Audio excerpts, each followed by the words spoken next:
Hi friends, welcome to my channel Somya's diary. ఎలా ఉన్నారు? అందరూ బాగున్నారా? సో మీరు ఎలా ఉన్నారో కింద కమెంట్ చేసి చెప్పండి. నేనైతే బాగున్నాను.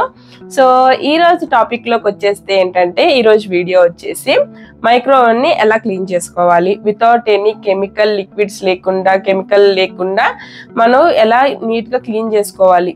సో మైక్రోవేవ్ కొనుక్కుంటాం, వండుకుంటాం, అంతవరకు బాగానే ఉండిద్ది. క్లీనింగ్ వచ్చేసేసరికి మనకి ఎలా క్లీన్ చేసుకోవాలో తెలీదు. సో లిక్విడ్స్ ఏవేవో కెమికల్ లిక్విడ్స్ అయితే వాడేస్తాం. దానివల్ల మనకి ఫుడ్ తినేటప్పుడు, ఫుడ్ గ్రిల్ చేసుకునేటప్పుడు కానీ అది మంచిది కాదనమాట. సో ఈరోజు నేను ఇంట్లో ఉన్న వాటితోనే మైక్రోవేవ్ ని ఎలా క్లీన్ చేసుకోవాలో చూపిస్తాను. చాలా సింపుల్ అండి, ఈజీగా క్లీన్ చేసుకోవచ్చు మైక్రోవేవ్ ని. సో నాదైతే చాలా జిడ్డు పట్టేసింది బయట, అలానే లోపల కూడా బాగా ఆయిల్ స్ట్రెయిన్స్ ఉండిపోయినాయి అనమాట. మనం చికెన్ గ్రిల్ చేసుకున్నప్పుడు కానీ, చికెన్ గ్రిల్ చేసుకున్నప్పుడు దానికి ఉన్న ఆయిల్స్ అంతా మనకి ఆ ప్లేట్ ట్రే అయినా పడిద్ది. సో నేను చూపిస్తాను మీకు. సో దీంట్లో నా మైక్రోవేవ్ లో ఇది టర్నింగ్ గ్లాస్ ఉండిద్ది కదా, ఈ గ్లాస్ చూడండి ఎంత ఆయిల్ స్ట్రెయిన్స్, ఎంత చికెన్ వల్ల ఆయిల్ అనేది ఇలా మచ్చలాగా పడిపోయింది అనమాట.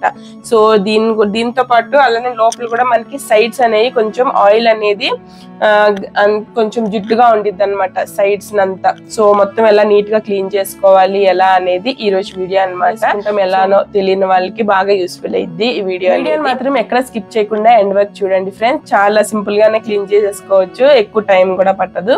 సో మన ఛానల్ ఎవరైనా ఫస్ట్ టైం చూస్తే మాత్రం ఛానల్ ని సబ్స్క్రైబ్ చేసుకోండి. ఇలాంటి మంచి మంచి వీడియో వస్తూ ఉంటాయి. అలానే లైక్ చేయండి, షేర్ చేయండి. వీడియో ఎలా ఉందో కింద కామెంట్ లో కూడా చేసి చెప్పండి.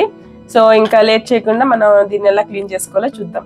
ఇక్కడ నేను వచ్చేసి మైక్రోవేవ్ సేఫ్ బౌల్ తీసుకుంటున్నాను, గ్లాస్ బౌల్ తీసుకుంటున్నాను. మీరు కావాలంటే ప్లాస్టిక్ కూడా తీసుకోవచ్చు. దీంట్లోకి ఒక 1 గ్లాస్ వాటర్ వేసుకోవాలి. నేనైతే ఇక్కడ 2 కప్స్ వేసుకున్నాను. దీంట్లోకి ఒక హాఫ్ లెమన్ జ్యూస్ వేసుకోవాలి. సో ఇత్తనాలు పడినా కానీ ఏం పర్లేదు, జ్యూస్ అనేది వేసేసుకొని బాగా పిండుకుని వేసేసుకోండి. ఇలా పిండుకున్న తర్వాత ఈ నిమ్మకాయలని ఇలా 4 బద్దలుగా కట్ చేసుకుని వాటర్ లోకి వేసేసుకోవాలి. దీంట్లోకి ఇప్పుడు ఒక 2 స్పూన్స్ విమ్ లిక్విడ్ వేసుకోండి.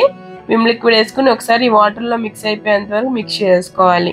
ఇక్కడ మనకి లిక్విడ్ అయితే రెడీ అయిపోయింది. ఇప్పుడు ఓవెన్ పైన ఏమైనా మనకి క్లాత్స్ కానీ ఏమైనా పెట్టుకుని ఉంటే అదంతా తీసేసుకోవాలి. తీసేసుకుని ఓవెన్ అనేది ఆన్ చేసుకుని ఇప్పుడు మనం ప్రిపేర్ చేసుకున్న ఈ లిక్విడ్ ఉంది కదా, ఈ బౌల్ ని ఓవెన్ లోకి పెట్టేసుకోవాలి.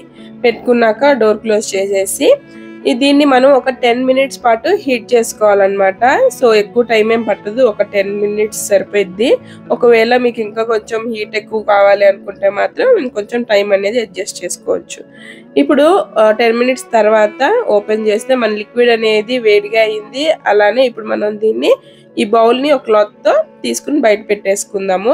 కొంచెం వాటర్ అనేది ఆ ప్లేట్ మీద కూడా పడినాయి అనమాట. సో మెయిన్ మనకు కావాల్సింది ఈ ప్లేట్ అనేది క్లీన్ గా అవటము. సో ఈ ప్లేట్ కూడా తీసేసుకుని ఇప్పుడు ఈ లిక్విడ్ లో నేను ఒక హాఫ్ స్పూన్ వచ్చేసి బేకింగ్ సోడా వేసుకుంటున్నాను. వేసుకుని కొంచెం మిక్స్ చేసుకోవాలి. మీరు కావాలంటే సాల్ట్ కూడా వేసుకోవచ్చు. సో ఈ లిక్విడ్ ని మనం ఇప్పుడు ఈ ప్లేట్ మీద వేసుకుని ఒక 5 మినిట్స్ పాటు వదిలేయండి. 5 మినిట్స్ తర్వాత మనం అంట్లు తవ్వుకునే స్క్రబ్బర్ ఉండిద్ది కదా, ఆ స్క్రబ్బర్ తీసుకుని చక్కగా నీట్ గా క్లీన్ చేసుకోండి. ఈజీగా నీట్ గా క్లీన్ అయిపోయిందండి. సో మీరు కావాలంటే ఈ లిక్విడ్ ని ఒక బాటిల్ లో కూడా స్టోర్ చేసుకోవచ్చు, కిచెన్ లో యూజ్ చేసుకుంటానికి కూడా యూజ్ అయ్యిద్ది.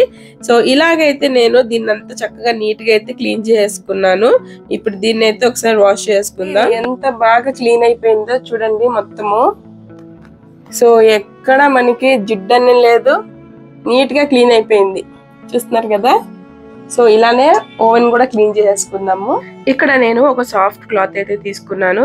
ఈ క్లాత్ ని ఇంతగా మనం ప్రిపేర్ చేసుకుని ఈ లిక్విడ్ లో అయితే డిప్ చేసుకుని మనం సైడ్స్ అంతా మొత్తం లోపలంతా క్లీన్ చేసుకోవాలి. ఒకవేళ మీకు మురికి అనేది పోవట్లేదు అనిపిస్తే మాత్రం మన స్పాంజ్ ఉండిద్ది కదా, మన అంట్లు తోకునే స్పాంజ్, దాన్ని పెట్టి కూడా మీరు లోపలంతా క్లీన్ చేసుకోవచ్చు. కానీ ఎక్కడ వాటర్ అనేది పోయమాకండి, వాటర్ అనేది పోయకూడదు. సో ఇలా తడి క్లాత్ తోనే ఇలా క్లీన్ చేసుకుంటే మనకు ఈజీగా పోయిద్ది. సో హీట్ గా ఉండటం వలన మనకి ఈజీగానే క్లీన్ అయిపోయింది అనమాట.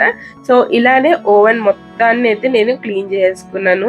లిక్విడ్ తో క్లీన్ చేసుకున్న తర్వాత ఆ క్లాత్ ని ఇంకొకసారి వాటర్ లో వాష్ చేసుకుని, ఒకసారి వాటర్ అంతా స్క్వీజ్ చేసుకుని, ఇంకొకసారి లోపలంతా బయటంతా ఒకసారి అయితే నీట్ గా క్లీన్ చేసుకోవాలి. సో ఓవరాల్ గా ఓవెన్ అయితే నీట్ గా క్లీన్ చేశాను. సో గ్లాస్ క్లీన్ అయిపోయింది, ఓవెన్ కూడా నీట్ గా లోపలంతా క్లీన్ చేసుకున్నాను. సో క్లీన్ చేసుకున్న ఏంటంటే కొంచెం తడి అనేది ఉండిద్ది కదా, సో మొత్తం ఆరిపోయిన తర్వాత మనం దీన్ని అయితే క్లోజ్ చేసుకోవాలి. సో మీకు ఒకసారి ఓవెన్ మొత్తం క్లీన్ గా ఎంత క్లీన్ అయిందో చూపిస్తాను. సో ఈ రోజు వీడియో అయితే ఇదేనండి. సో వీడియో నచ్చితే మాత్రం లైక్ చేయండి, షేర్ చేయండి, కామెంట్ చేయండి. ఇలాంటి వీడియోస్ రోజు చూడాలంటే మాత్రం ఛానల్ ని సబ్స్క్రైబ్ చేసుకొని పక్కనున్న బెల్ ఐకాన్ కూడా క్లిక్ చేయండి. ఇలాంటి వీడియోస్ వస్తూ ఉంటాయి. మళ్ళీ నెక్స్ట్ వీడియోలో కలుసుకుందాం. బాయ్.